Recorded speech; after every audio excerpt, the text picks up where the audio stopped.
Ka papatu ka inga, malo sakato ka taki pa mo te te maolelei o te waha fo ueni I te Talanoa.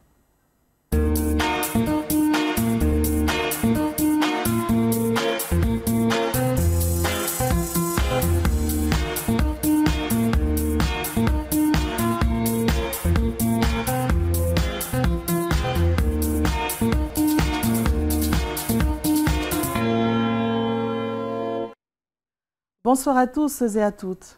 Après les 2 semaines de vacances scolaires, votre quotidienne Talanoa est heureuse de vous accueillir pour de nouvelles aventures. Que direz-vous maintenant de découvrir le nouveau thème pour cette nouvelle semaine? Il s'agit encore de l'éducation à Wallis et Futuna, plus précisément des pratiques d'évaluation dans le 1er degré. Pour en parler, nous accueillons sur ce plateau Madame Hanisi Yvonne, responsable de l'animation pédagogique à Wallis et Futuna, installée à Ahoa, située au centre de Wallis, que nous retrouverons juste après cette rubrique de Talanoa consacrée uniquement aux dictons et proverbes de nos îles, expliqués pour nous par M. Ikenasio Vainipo, installé au sud de Wallis. Kua o se tule wakainga, ia te malolo waha alua o te ako. E whiawhia lahi e te loto I te aluanga o te toi whilawe I whene I te Talanoa. Ko ia ko te kuputaki o te whakawhilawe I mauri e tātou I te wahafu ueni ko te ako, ma o hinga ke hanga nei ka inga I e taratou whia mahino, ki te aluanga o te whakahoko o te usivi, ki atatou uwhanau I te ufale ako malalo. Pe ko ia, ma o whakakolo aki o te kuputaki I te awhiawhia ni, e tō whakatahi palalau pa mo Ivona Hanisi mai te koloko ahoa, ko ia e takitaki tonu I te whoi pilo whakapētakosia, o nātou e toko ni ngau e ki te kauwhai ako I te ufale ako malalo. Ka I mua anai o te whakatahi palalau pa mo Ivona Hanisi, e tō mamatanga pe mua ki he kumilonga Talanoa, ki te uhinga o atato utaanga lea whakawhenua, whakatahi pa mo Ikenasio Vainipo mai loto alahi, ko tō mamatamai.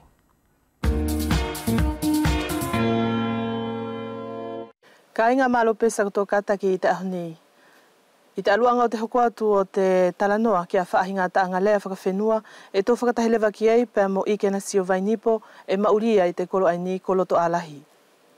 E au whakamalo atu Ikenasio Vainipo ki tau kataki te ahonei pa mo te tali lele I pefuki I te whakahohaa. I whoki, maro kasawa whebe ki tuanga ane ngā ue. Ia te kātaki pe mo te tūlaki pe o te putu ngā ue ke tūlaki koe I te wharenga o ngā ue I koe. Ko te kuputaki o te whakatahi palalau a taua Ikenasio ko te taanga lea. E au whia I leo mai pe mai a ko Ikenasio, pe e ko tea I te taanga lea. Maro kasawa, urua ki e whai e tupe he whakahapa ki te kāinga e mamata mai te awhiawhi. Nā I he kupu poko he tari ki te tuanga ane I e hona ki whahinga tauto e more koia, pe ko tau kātaki o whakamore ki. Ko te taanga lea kasawa, I te palalau whakauvea tātou I e hona whahinga whakatata, I e hona whahinga tūkuhua agi e te taanga lea. Paka kua ki ta longa tupe ki he tahi kua na whaimahe ki I tūkuhua o huinga pe mo he ngāu e poko he ki I kongano pe kua ki ta whai. Pa kua nā rewa he ki I taanga lea kua whaimai a whakatuha ki a kita. E mahino Ikenasio Vainipo ko taanga lea e hoki whakaonga e pe I he taimi e whiawhiai pe e mamahi a te Kristiano. O hangai la ko te taanga lea ni e tō ui whenei, pā ki tonu pe te whakawaka, ko te atau maoki e. Ki te mooti e kasoa o hinga mo te taanga lea aia, e aumana ki au e lahi pe o na whahinga tari, aki pe e te arua te temi pe mo te whahinga whakakaukau a te tangata, o hangai la ko te whahinga tari e wharekau whoki atu e no pe e kasoa, o mana ki ko te pāki tonu pe e te whakawaka, o mana ki kasoa I e pe e te whahinga whakatata te konga aia, o hangai pe ko te pāki pe I te uroki whai o te longa tu ki te whahinga whasi o te tangarea, e more hokotoanga he pāki o he tahi o whakapipiki ki he kaupā, ke wharehe o mai ni ihi poko he turisi o mātai ki ei, e sionga pe te Kristiano ai ki te pāki aia, e more hatahi pe mo te whare aia, e tau ai, e te whakawaka aia, pe hangai pe la ko te nofua tātou I te umātua, e kua ki ta longa tu pe te minei, tahi kumi pe I tona numelo, te uhi whainga I pe e tō pāki ki te tau mo te pāki aia, more hatahi lewanai he pāki, hangai pe ko koe kasoa, he whinamui pe mo he tangata whoki ki ta sio atu e ki ta whealuaru ki moi e kua lau pe te temi ani, ko e nā te tau wha e po te tau tā mai ka tā rāko si tau mātu e. Tōna ngata kasoa. E whakamalo atu i kena sio ki te aluanga o te ta ofi whakamatala, ko ni lewa he tahi ki i taanga lea ne ma o mai pe, mo o whakakolo aki o te whakawhilawe mauri, e ui whenei lewa, e more au ka piteni pe atu kauwaka, ko te atau ta ofi ki e. Maro kasoa, e no pe i te utaria ki te taanga lea ai, e lahi pe tona e whahinga whakaaungai, o hanga e pe la ko te maori a tātou, more nei wharake ke no whukui orunga, pa ke lere whukui ki laro o tonu pe ke whai koe te kong aihange pe ko te ngāwe. E more nei whare ia te pule ngāwe pe ko te pule o te serevisi aia. Ke haule vai ia ki muri o sa whange ki he tahiange e menasi. Pe aro ke le vai ia te whawhine menasi ia ke nataki ia te uruia alo a taki te serevisi. Tona pe aia whahenga nono, kasoa. Ko tona uhinga i kena sio ka koe, e tahi nofo pe te tangata i tona matatuunga? E tahi nofo pe te tangata i tona kākenga, kasoa. Mo o tukumuri aki lewa o te whaita anga lea taua i kena sio Vainipo, e au tuku atu lewa ke vai mai hau mao mahino, o hinga lewa pe mo te ta anga lea aini e tō lau whenei, ko te ka hau he whenua, ko te kautupulanga. Maro kasoa, o managi ko te ta anga lea lewa ai e wharepe kau ia tu e whakawha pe te maohinga au pito, ko te uhi ko te ka hau te whenua e tō lau pe ko te taitupu mo te taitupu ke mori mai ka e mahino pe ka soa te miani e hangi ia te taitupu e whakananea i te paralau e kua ke whai atu ka he whehu i whakauvea kua tari whakawharani mai pe ke ia tu lewa ke na hanga o tau mai tiki i lau niu ai ke whai taki atu ki e te langa kato ka e hora atui pe la ka soa whare pe kau ia te whakawha i te tari atu ki te tangalea ai ko te uhi ko te kaha o tātou e whalarape ki te taitupu ka e muri pe te taitupu ki te arua te temi. Whakawhetai ki tō ofa mo te taofi whakamatala i kena sio Vainipo, ko te ahau whakaamu. O manaki au ka soa ko te whahinga whakaamu pe ia whaare kau whaki atu. O hinga pe mo te taitupu ani e no whai tāu au whi pe ki o tuanga ane ngā ue. Ke hoko atu pe ia te aruanga te whewhawhani pe mo te whai tahi. Pe mo te whaki pe a te lea whakawhenua ki te uwhanau. A koutou ai ko maori pe mo te uwhanau e tua puleanga. Ko te uhi e tau mai ki uwhani e whiha ukumi e tana anga i whenua. Ka e tau mai ko lea i te whakawharani e more lewa ki whehona ki tahi e te anga i whenua pe mo te lea. Mālotu, i kena sio. Pea ka inga e tō tau mawaila he pe mo i kena sio Vainipo mai te kolokolo to alahi. Ka ne mure tau hoa pe mo te aluanga o tō loto. Tuku la ki whaifolau pe mo te laumatangi o te awhiawhi e mo tō o whātu.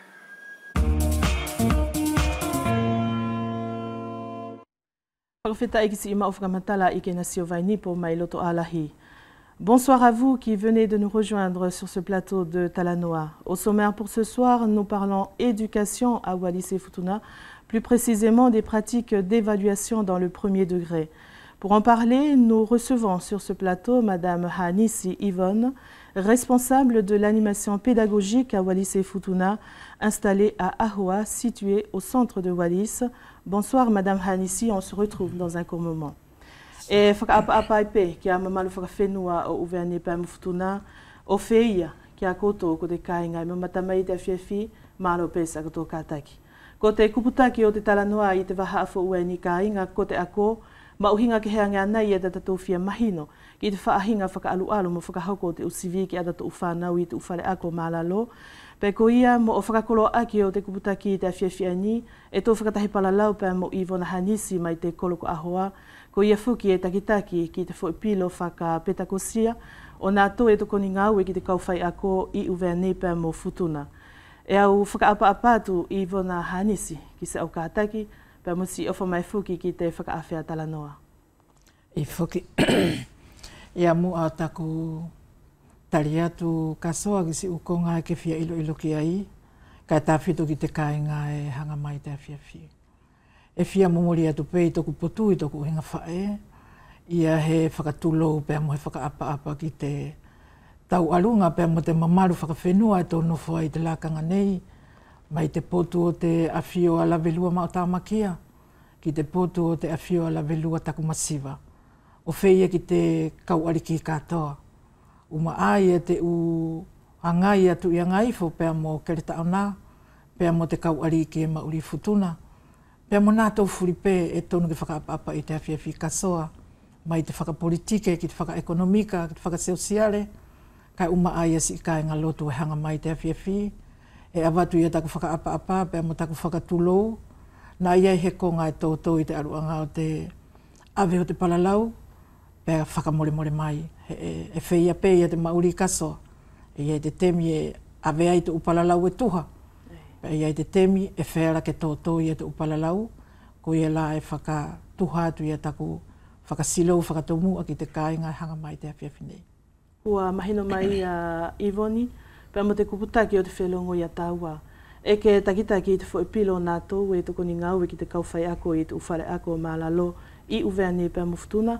Ka i mua atu tau tu ulaki i a te putu i ngau e ni Ivona, ne e mole mau fuki i a te uwhahinga ngau e ne e ke whai i te utemi mua atu. Ko te a te ungau e aia? Ko te potu lewa aia kasoa, ne au kamata pei te whai ako. Pea hau ia te temi, pea au takitaki i te whare ako Ninive, pea hoku atu ia te ngā ue, kua hoku atu ia te ngā ue ki te potu o te hae whawhine, i te koro ai o tāua o ahoa, ne kamata ai pei ia te ngā ue ki te hae whawhine. Pea whakahau lewa ia te temi ia, pea kua kore mai e ni whine mātua ke au whaiwhaitaki atu ia uvea pea mwhutuna i te potu i ngā ue te hae whawhine. O hoko atu ki i tūlanga tere ke nofo ai nei a te tehina ko Sitonia. Pea toi lilu mai pe o taki i Ninive, pea ko te lakanga la ani, ko whakakaku atu ki te taki o te ako mālalo, o ngāwe ai lewa ki te ngāwe ani e whera ke tā palalau ki ai, o te ngāwe o te petakusia. O hangei ko he ungau e vona ko ke vai mai, ne ki whai ako i mala e whoou i te awhi vangi au valungo furumatahi, ho atu ki Ninive i te valungo furuma valu, ai fuki ne eke toi pule whale ako iai, pēr ne eke toi pele stafuki i te haha i whawhine, toi tereke i te ualiki anga o te haha i whawhine. Ia putu whenua kehe aia Ivona, ko te a te uta uwhi mauhinga e ke puke mai i te ahonei. E taketahi peia te potu i ngā aue na ono whai, pēr mo tona mauhinga. Ko te ako, e iei tona ukonga mauhinga au pito, e whera kai au ui, ko te mea ofa te atua ki a mātou ani, e mātou whakahoko i a te ako. He kua mātou tāpiki atu whoki ki te whauwhau o te tangata o apongipongi, pēr mo te whawhine o apongipongi. Pēr ka aluanga lewa ki te poto ai ki te ngāwe whakahai whawhine, e iei tona tahi ukonga mauhinga kasoa. Mai tona aluanga ani, e ko te ako o whoki he tātara noa ne te awhiawhine ki te ako. E iei a te hahai ne ako, pēr kako ki te uwhaahinga pepa e ui e tātou e mauhinga. Pēr iei te tahi whaahinga hahai, ne more kakusia ki he pepa. Kai aki e tona ata mai, e na whau pe ia ta ana ngāwe a te ahufuri, te ngāwe whakawhenua, pe ko he u ngāwe pe, pēr mauai pe ta ana fui pane. Ko ia la au ui ai, e takitahi pe ia te konga ngāwe, pēr mo tona mauhinga au pito. Kako te alewa si i tupu anga Ivona o tau whiwhai ki te ngāwe whai ako, pēr mo te ungau whiki ai ki te haha i whawhine. Ko te ngāwe ia ai o te ako i te mi ai ane e whiriwhiri ai a mātou, ne whai whaki tō uki i sivi. Pēr mātou whai whai taki tō sivi. Au ui pē au ko mātou he ne more koa toko tahi e kaunga maari ia te haha i ne kaku ki te whai ako. Ne e kamata mai ia, ne ko te kumi ngāwe pē ia, i to ona kamata mai. Pēr ko te kamata atu lewa ai o taku ngāwe, e ki tā awahi ta ki ta karasi, pēr e ki ta sio pē ki ta ki te uwhanau pēr manako ai ki ta i te ngāwe. He ki ta ilo i ko te vokasio mai te atua, pēr e tonu ki ta whakahoko, o whakatuha ia ko ngā furi ki te manawa au wha te atua.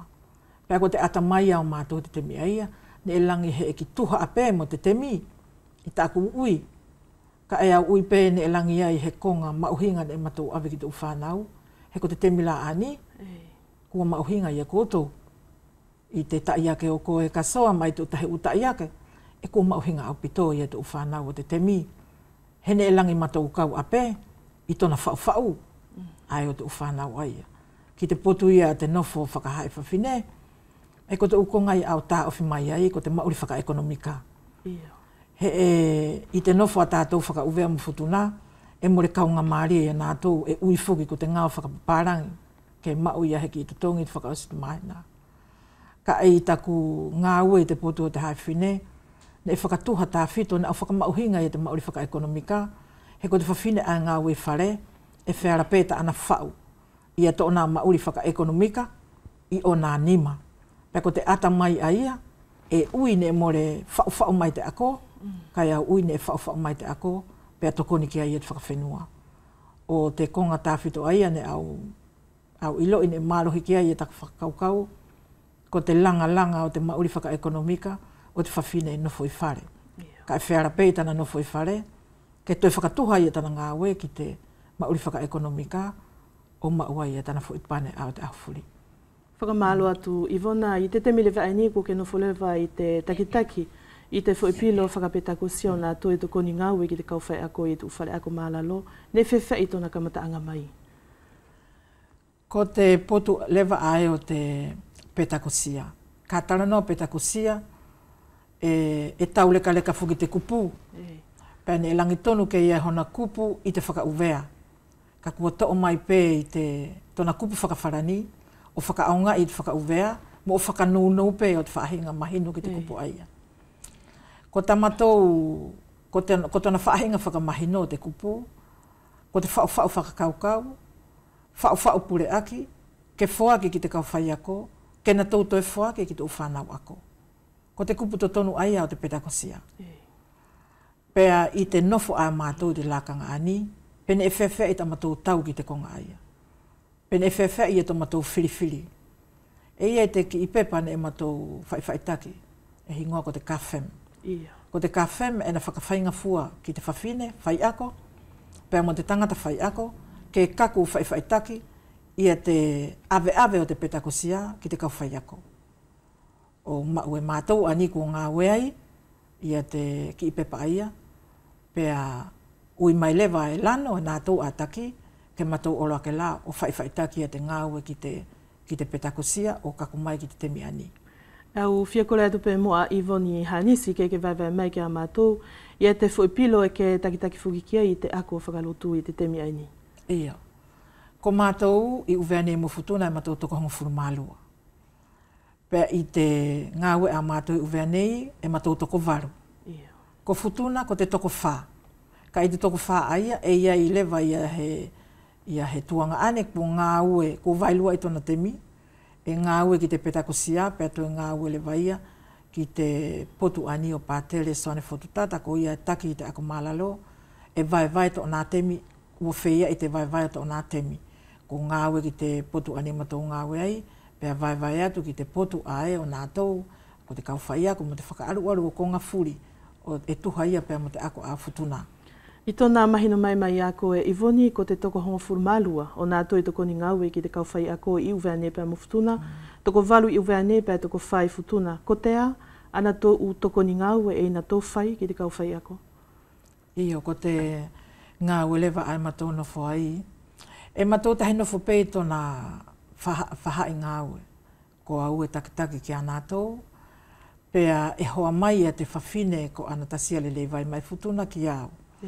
Pea ko te whaahinga tofi lewa au te ngāwe, e ia nātou, ia te kau animateur pédagogique, tōna hingoa whakawharani, ko nātou, ia nātou, e tokanga ki te lea whakawharani, e tokanga ki te numelo, ki te matematika, e tokanga ki te sienisia, ki te seokarafia, ki te historia, pea mo te ungaue ki te masini o te temi, ani e tō hingoa e ko te ordinateur, pea mo te kāpite, pea mo te lea, e tofi whia ta matou ngāwe, o whakatuha pele vai ki te take toko tahi, ta ana taki ia tana ia potu i ngāwe. E whia la ta a matou nofo i te temi ani. Ka i tō uhinga takitaki i te petakosia Ivoni, e whewha lewa tau vai te ngāwe, ke ana tō aia e oro o tokoni ki te kauwhai ako.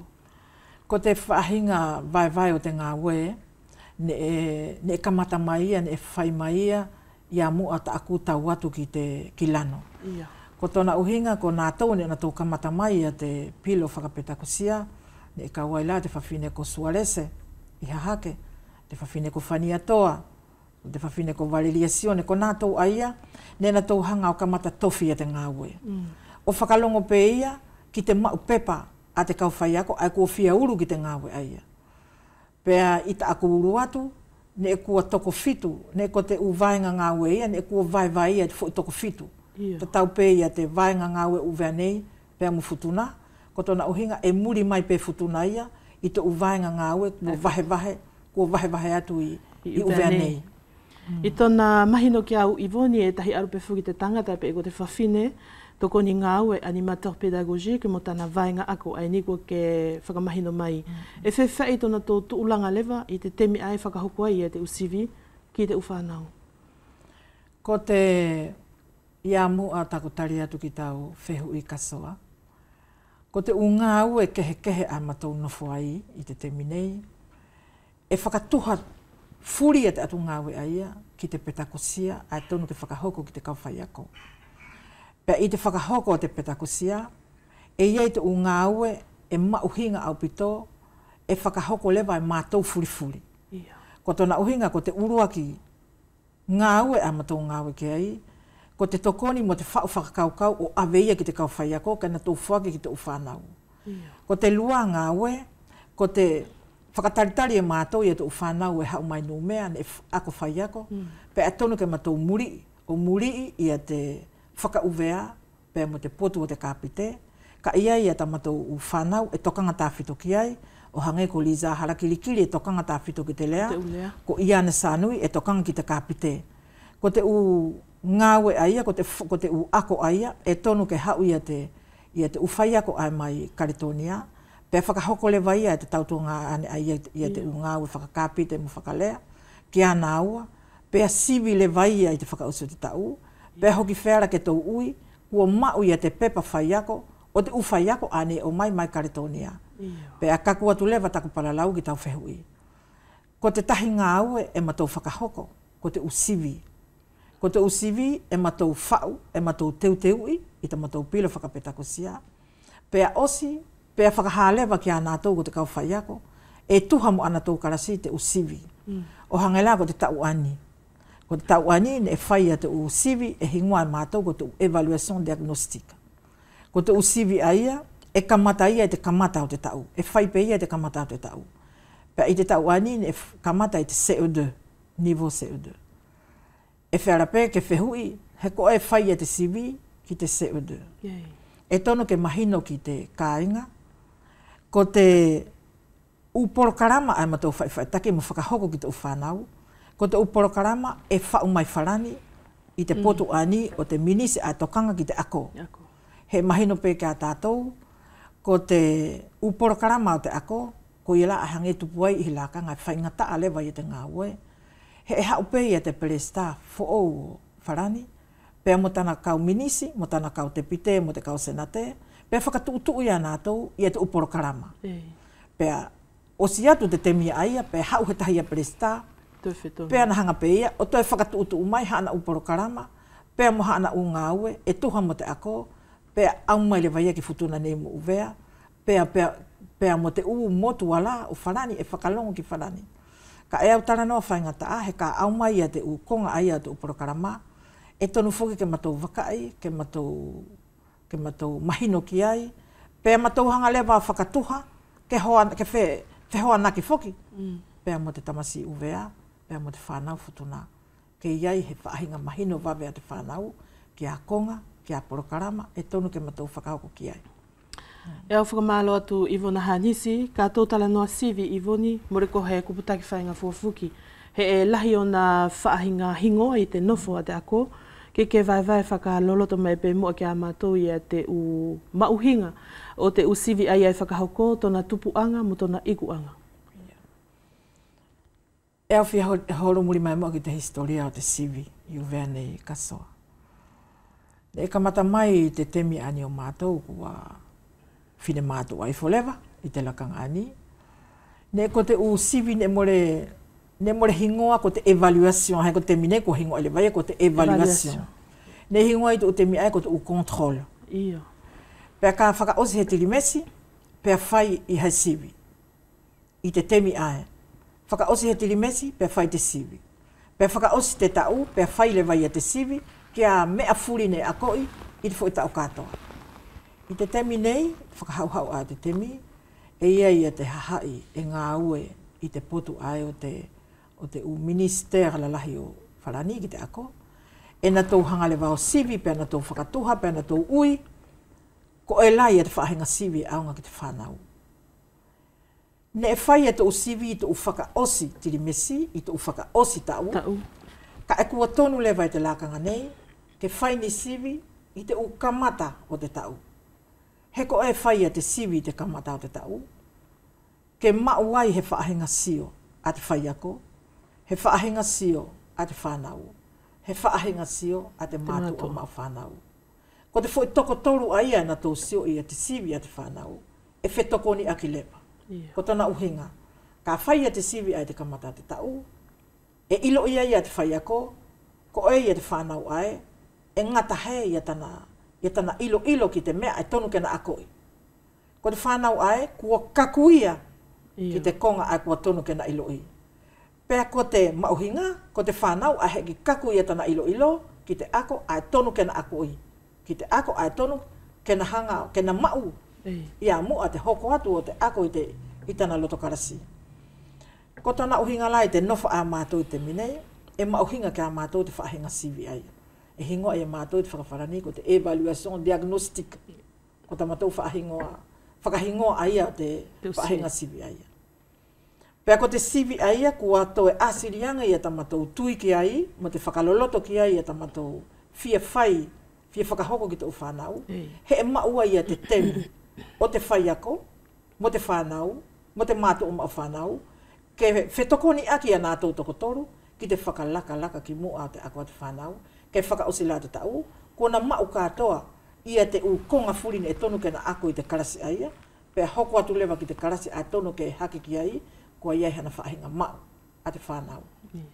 I te temi mua i vona ne e nota i ki whanau whakaniumelo, i te temi lewa ai ni kua whetongi, ko te hate kehe ai a i voni ke whakamahina mai mua ki te mātu o mau whanau. Ko te temi ae, o au mai pelaia ki te temi nei, e au mai a te, ko ngā hingoa ko te bulletin o te whanau. Ko te unota a te whanau, e whuake mai, ke a koe ta mai pia mo koe whae. Ko te unota aia, e ko te whai ako ana hiri whaki a te unota, ki te whanau ana akoi. E whiara pē ke sioi fuki he nota, ka pau koe ko he whae, mo he tamai e hakuru whanau, e ke sioi fuki te nota o tau whanau, ko te whai numelo, a pē ko te whakawharani, e tu uai e hongo furu mā whā ki te ua furu, e tona nota. I te hongo furu mā whā ki te ua furu, ko te ātona uhinga. Ko te whehui aia e tonu ke tō whai te minei, ko te uhinga o te hongo furu mā whā ki te ua furu o taku whanau. Ka paulana e sivi taku whanau ki he poropereme. Ki he poropereme, ko mahino pē ki te kāinga, ia pe ko te poropereme. I te poropereme aia, ne e tonu ke whekumi te whanau, ke whaihana utari, aki ia he utari foki e tuha mo te uwhehui ne whai ki ai. Ka paulane na ilo i te urua ki tari.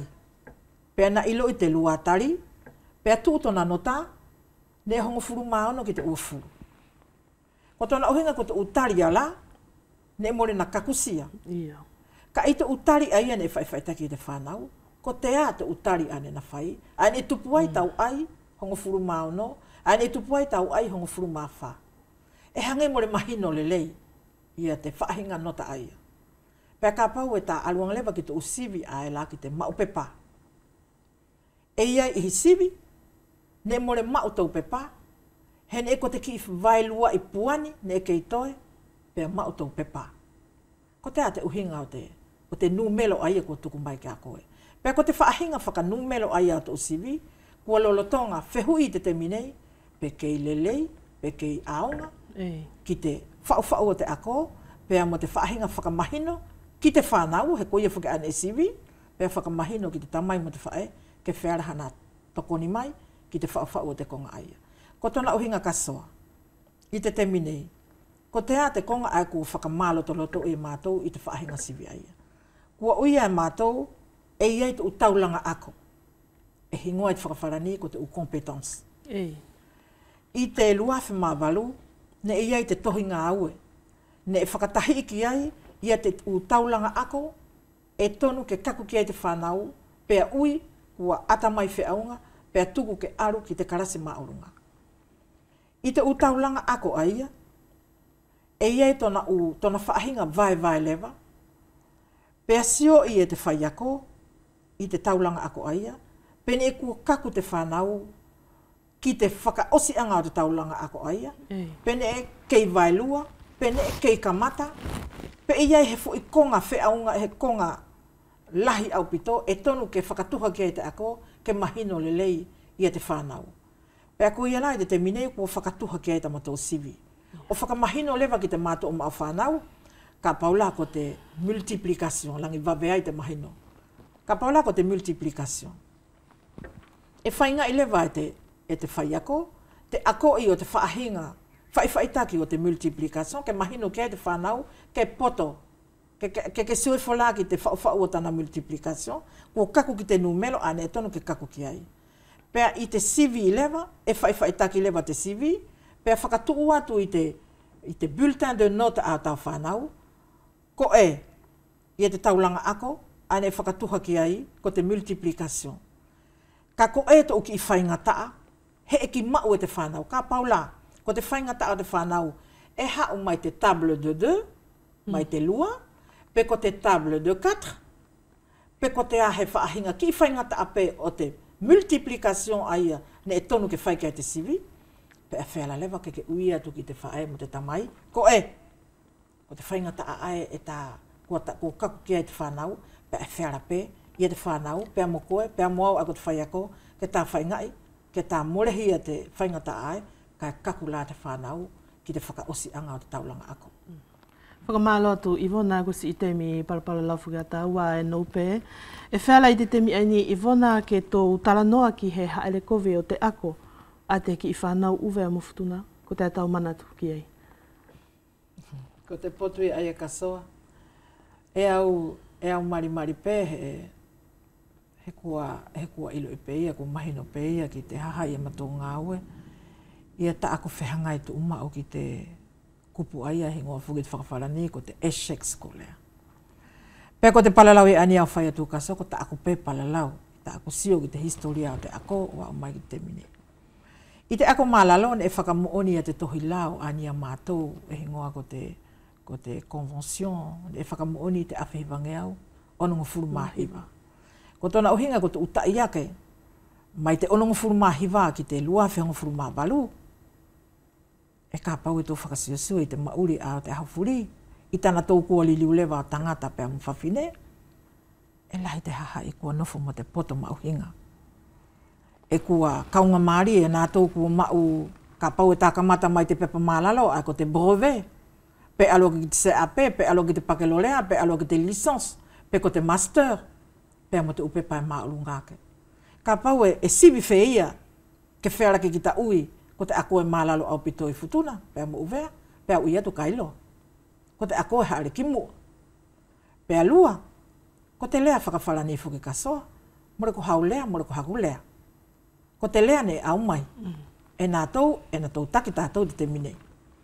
Pea ke whakafuafua lewa ki te whaingataa o te whainga te toi uvea mo te toi futuna, ke mahino ki te lea, ke mahino ki te anga i whenua a wharani, ke mahino ki atu unga mea a wharani, ko te toe ngā aue. Ko te toe ngā aue. Pea i te ahonei a ui whenei, e whaiwa ia te uvea mo te futuna. Ia tana au mai a konga whu aia ki tona mauri. Hene mahani pe ia te uvea mo te futuna, ki tana lea, whakafutuna whakauvea, ki tana anga i whenua, whakafutuna whakauvea, ki konga furi, ki rā konga furi o uvea pea mo futuna, ne ko te mauria ai a tāua, kai au mai ia te upotu whakamatapure, pea tā akoi, kua tā papoto ai, kua tā maupepa, pea ui whenei, e lelei pē te akoi a uvea pea mo futuna. E malama pe kako Ivona Hanisi, e ia i whale ako uvea nei, e na tō taupau ia te vaenga ako ai ni o te double niveau, ko te atona uhinga. Ko te double niveau kasoa. E kua fualoa ia te palalau i o te double niveau. Ko te double niveau, ko te ukarasi e lua, e whainga i te whaiako, ke na ave i te uwhanau o te ukarasi ai lua, i tana karasi e tahi. O hangela, e ko te CP mo te CEA, e ai lewa ki te karasi e tahi, pe a te whaiako o lewa, i te whainga i o te uwhanau aia, o te ukarasi e lua, i te karasi pe aia e tahi. Ne he eki ako, whiaunga te kau whaiako ki te ukarasi aia. He eki whiaunga ia te ukonga, ne e tonu ke avange ki te kau whaiako, mo whakakakano aki, o tana whaitaki e te whaiako. I taku e lau e te kau poto, i te teminei. Ka iai ni karasi e lua whia, e ko te karasi ai maorunga, ai na taki te uwhanau o te karasi, ai hoa atu ki ai. Langi kohe konga ape, aki e te whaiva whaiako, e langi whera ke kaku ki ai. Ka i toku uhinga taki ai ki te petakusia, he ki whera ke au tui ki te konga. Ia, o tātona tupuanga, Ivona. Mai tona aluanga ai ka hau karasi e tahi. I te karasi ai tahi, e ni vō ke he te uwhanau ai te karasi e tahi. Ka paula ko tau toko ufuru. E iai te fwoi toko toru, e whaingataa. E iai te fwoi toko hongofuru, e whera ke tau ui, e alu lelei, sia ape te ako. E iai te fwoi toko hongofuru, e kua aru nā tau ki mua. Ko tona ohinga ko te karasi ai tahi, e ke nofo, pea mo vaenga ke hekehe, o te uwhanau, i te whahai atamai. Silo mai pehe, Ivona, ko te tupuanga pela aia o te horomuri e te whaiako ki te whakatuto ai ni? Mo rea ui e horomuri he ko te kau whaiako whoki e na tau whainga i tu uma o pēnā tau. He ia i te whaahinga whaiva o te kau whaiako, e na tau nofo pēa moia. E tau ui te kupu whakawharani, ko te talon. E takitahi pē te whaiako ia mo to ona whaiva. Pea e ka awatu i atu ukarasi ai, e whainga tu uma o pē te whaiako ia, ke na lavai ia te ngāwe, ka e au ilo i au, i te oku uhinga whaiako, ia to ona whainga taa. Ia. Pea ko te whaiako ana i mai te aho nei, e whaiva i te konga aia, au whakamaro au ki ai, pea au whakamaro ki te atua, ki te au mai o te whia ngāwe, te loto mālohi o te whakahoko te ngāwe. Ka au mai ki te aho nei, e hange au te i horomuri pē mo ka ui, e te kaupoto, ae, ko te taikarasi aia, e lelei he toho ake, e nātou ai maurunga, i a nātou ai i te karasi ka e au whia ui whenei ka soangari. Ko te hahai poto, e tara manatu. Ka more ko nātou ana tō whakahoko te ngāwe. O ngai whukila Ivoni ne e mālolo waha alua te ako i uwene pēr muftuna pē te hu ako lewa ia te uki whānau. E ia he usivi e whai atu pē ki te toi hu ako atu whuki atu ki whānau, ko tai te hingo atu usivi ai. E whakalongo pē ki te whai ako take toko tahi. E ia i te uwhai ako e na tō whakahoko te usivi i te osi ai o te tirimesi. Pē ia ihe na tō whakahoko ia ka pau e na tō whia whakahoko ia heki i whahenga sivi i te uru atu. Pē hingoa pē le vaia, ko hange pē ko te evaluation diagnostic. E na whainga ke na ilo i pau, pē kua kaku ki whea ia te mau e te whanau, ia te taulanga ako, ain e kua na whainga i te tirimesi a kua hiri atu. Au whia tā awhike he mai pē Ivona Hanisi ia te whaahinga sivi ai ni, e te oina i te lea whakawharani ko te evaluation par compétence, ko te mauhinga o te whakahoko o te usivi ai a Ivona.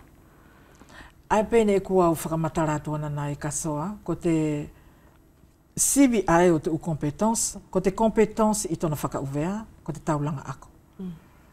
Ka ke whau hau sivi ki te konga ai a hingoa ko te taulanga ako, e mauhinga au pito ki a koe, pēr toi ke heanga lato ana mauhinga ki te whanau. He ka osi ata au sivi, pēr ke au mai e te whanau ako o uiange, si o mai, ko e kua ke ngatahe, ko e te konga ai kei toe, pēr ke kaku lewa ki te whakaosi o te taulanga ako.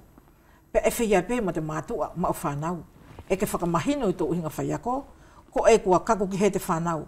Ka paulea ke uiange koe, ko kua kaku o te whanau ia ki te whakaosi anga o te taulanga ako, taule kareka whukia. Ka e mauhinga ia te sivi aia, ke heange mo te whainu melo, he ko te whainu melo ai pēna au whakamataratu ana nai. Ka pau e ke e hau te mātua o maa whanau, ne hongo furu maa varu tau whanau ki te uafuru. Whia whukia, ko te hongo furu maa varu, ko te numelo e maa orunga. Ka ko te a ai te hongo furu maa varu, ko te a te poto mo te atamai, Ai tu poi tana hango furuma baru. Ko ia mauhingai, ia te sivi ani e tapalalau ki ai, ko te sivi par compétence, ko tona ahinga ko te sivi o te taulanga ako. Ko ni foki Ivona Hanisi se o sa teme palalau ua o Sileva. E au whakawheta ilahi ki se au hau o whakakoloa mo whakamahino mai ki te kain katoa e hanga mai i te awhiawhi. Ia te uhinga mo te mauhinga o te ungawe ko tō whai ki te whakahokofuki o te usivi ki ata tō whanau. Nā longo lai ke toi atu fuki ni tō unga whakamatara ki ai. Kai ko si te mi fuki e nou. Ko ia Ivona Hanisi au whakamalo atu. E amana ki pe ia e pe anai hona hoko atu ia aho ka hoko mai mo nā tō fuki wharake o mai palalau. Ko te alewa hau whakaamu Ivona Hanisi. Ko ta aku ia whakaamu i tōku uhinga whai ako. Ke whakakakano ia te lea whakauvea mo te lea whakafutuna i te ako ai te uwhanau mālalo. He ko te ako ai te uwhanau ai ni e whakahoka mātou i te ako mālalo. E hange pe he api. Ko te whakatawhito o te api, ko te ako mālalo. Pea kaku mai ki te teminei ko te lea whakawharani ai whoki hange tutai. Ia te ako at whanau uvea mwhutuna. Pea ko te ako la whakaamu. Kia nātou ani, kua nofo i te akademia. Pea mo nātou e ngāwe ki te lea. Ke ie hona whaahinga whakakakano. Kai whakauru whainga fuala. Ia te lea uvea mwhutuna ki te ako i o te ki whanau. Pea le leia ia tana ako. E au whakamalo atu Ivona Hanisi. E hoko atu toto toa whiawhi ka inga pea mo te me e tahi a te whinimui aini ko hauni ma furutui i te tau aini i Vailala i Whitunga Mamahi. Ne ina whakafofonga i fuki i a hahake, pe ne ina toi ave fuki i te malo o te whakahaunga me e tahi aia.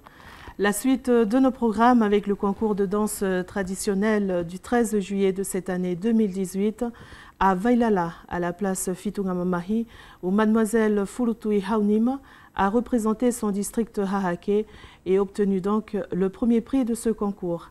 Admiré.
He tau supi leo kāinga ne e whalau mai e fuki he kāinga o te parokia a Niko Hifo e Mauria i Karitonia ki te whakatapui o te sakristi o te Eglesia ani o Sangato Petelomo Paulo ne ko te utau loa fe aia.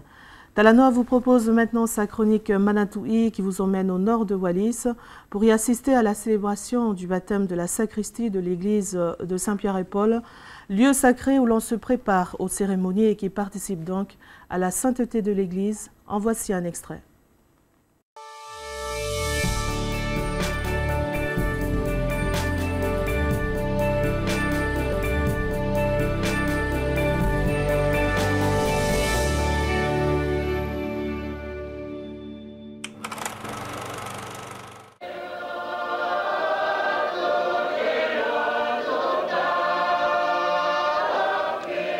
Ko te whakatapui o te sakristi aena ina awahi ia te uwhakatu o te Petelomo Paulo o te Tauani. O he tōtaunga ne maopo ia ia nātou nei hau whangana tapu mai Karitonia. Nātou aia nei whakatahi mo nātou tauhi tōtaunga mo te pule parokia. Ne lava te ngāwe ko te whetokoni aki a nātou noko whenua mo nātou mai tai. Ko te sakristi aena e tuu ai te whaipapi te maanga mo te uteuteu e haonga ki te Petelo mo te Ekelesia.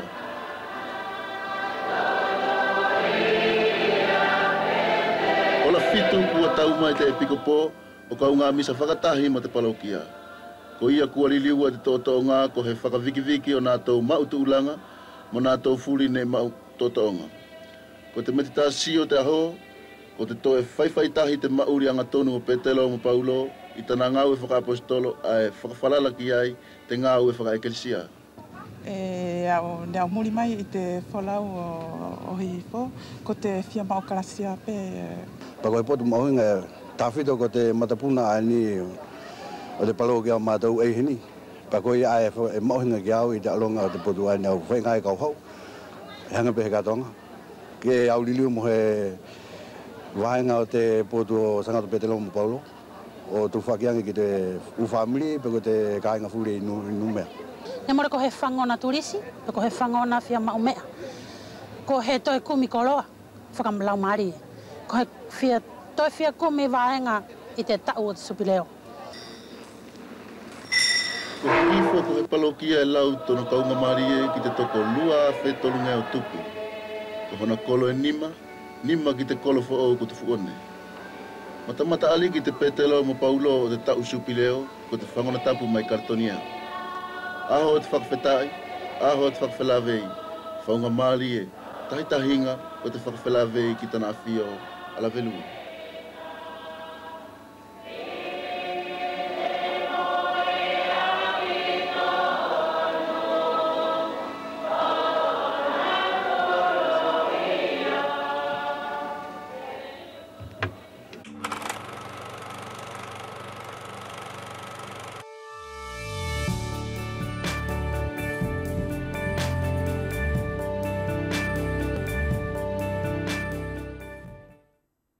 E tō taumawai la he kāinga i te maholo a ki te hiwaenia Sangato Tauwhana mai lavinga hau mo te kawa mo o tuwhiu agi pē te o whake lahi kisi i kōtō ko te kāinga e mamata mai te awhiawhi, pe e ke no whai uwea ne muftuna, pe e ko tai atu. Et pour bien finir notre voyage dans Talanoa, nous vous proposons de rester encore avec nous pour découvrir notre séquence clip traditionnelle avec Monsieur Taufana Sangato du sud de Wallis, un extrait de l'émission musicale Philly Five. C'est parti.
C'est la fin de Talanoa pour ce soir. Merci de votre fidélité.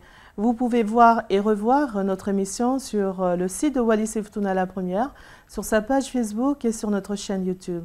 Excellente soirée à tous et à demain si le cœur vous en dit.